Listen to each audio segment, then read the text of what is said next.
بسم اللہ الرحمن الرحیم۔ الصلاۃ والسلام علیک یا رسول اللہ وعلی آلک و صحابک یا حبیب اللہ۔ اللہم صلی علی محمد وعلی آل محمد صلی اللہ علیہ یا محمد نور من نور اللہ۔ بسم اللہ الرحمن الرحیم۔ اللہ تبارک و تعالیٰ کی یہ شان کریمی ہے،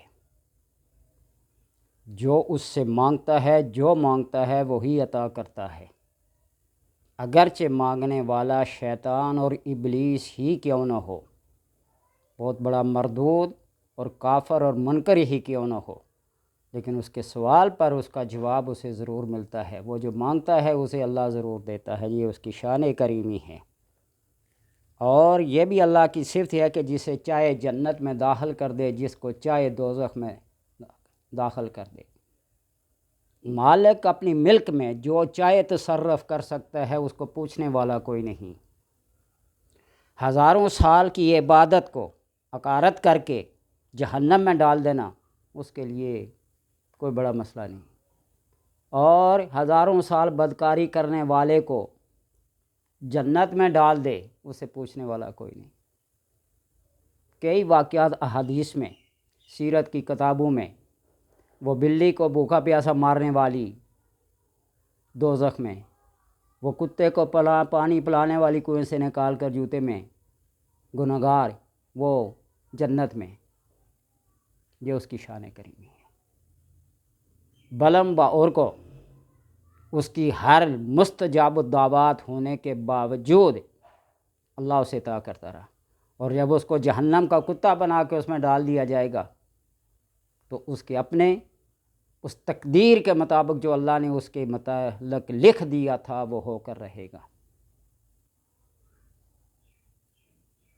عبادات کرنے اور گناہ کرنے پر کوئی یہ نہ سمجھے کہ میں بہت بڑا عابد ہوں اور میں جنت میں جاؤں گا۔ گناہگار یہ نہ سمجھے کہ میں بہت بڑا گناہگار ہوں، اللہ مجھے سزا دے گا، جہنم میں ڈال دے گا۔ اللہ تبارک و تعالیٰ اسباب کا پیدا کرنے والا ہے، وہ تخلیق کار ہے، وہ مخلوق کو اس کے سوال کا جواب دیتا ہے۔ وہ جو مانگتا ہے اللہ سے، اللہ اسے عطا کرتا ہے۔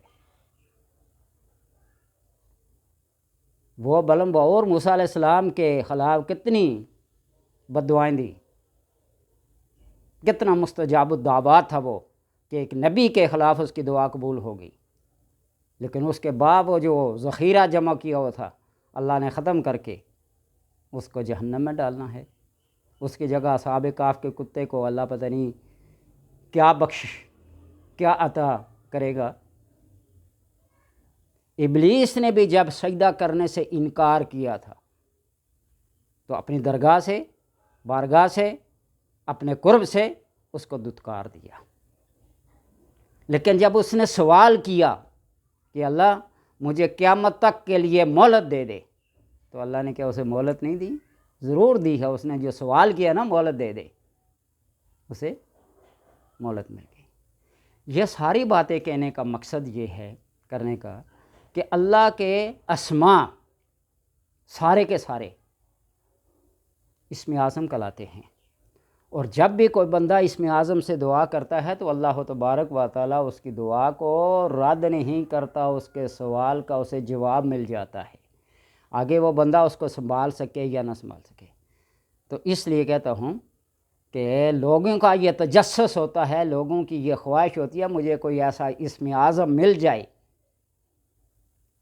کہ میں یہ بھی مانگ لوں، یہ بھی مانگ لوں، یہ بھی مانگ لوں۔ اللہ تبارک و تعالیٰ حکیم ہے، جس طرح ہم بچے کے ہاتھ میں چھری نہیں دے سکتے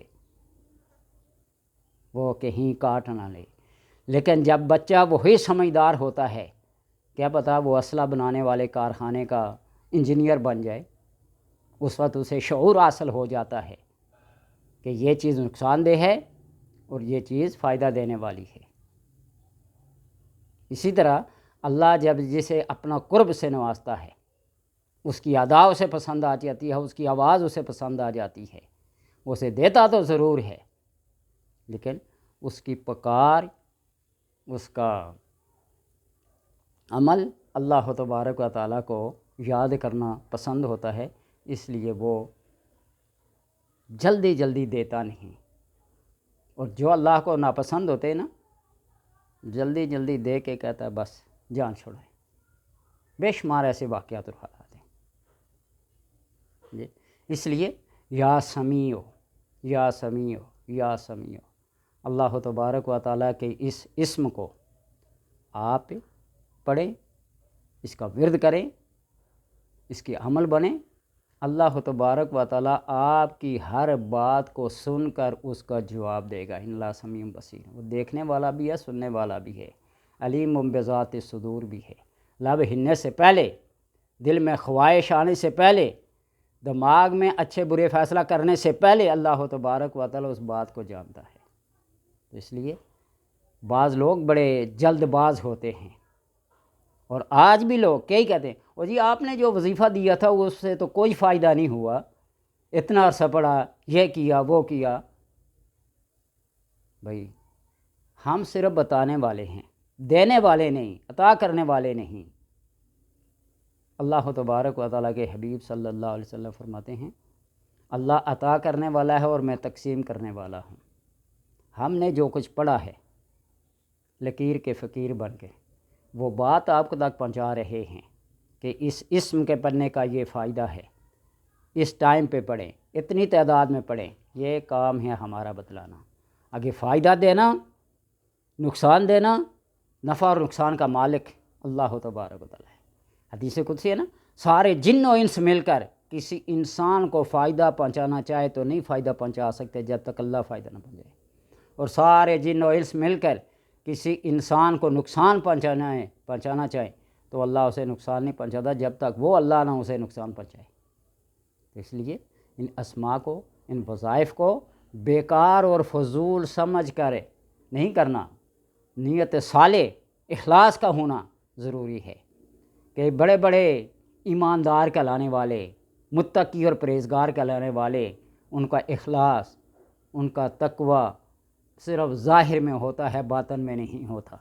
لوگ ان کے جھانسے میں آ جاتے ہیں، ان کے دام فریب میں آ جاتے ہیں، خود بھی نقصان اٹھاتے ہیں، دوسروں کو بھی نقصان پہنچاتے ہیں۔ دلو فادلو والی بات ہے۔ اس لیے خود مخلص بنیں اپنے آپ کے ساتھ، تو تمام دنیا کے ساتھ آپ مخلص ہوں گے۔ اگر اپنے آپ سے دھوکہ کر رہے، خیانت کر رہے ہیں، تو کسی دوسرے کو آپ مخلص نہیں بنا سکتے۔ اللہ تبارک و تعالیٰ سے دعا ہے کہ ان اعمال کو، ان وظائف کو کما حق کو ہو، جس طرح ان کے آداب اور شرائط ہیں، پڑھنے کی توفیق عطا فرمائے۔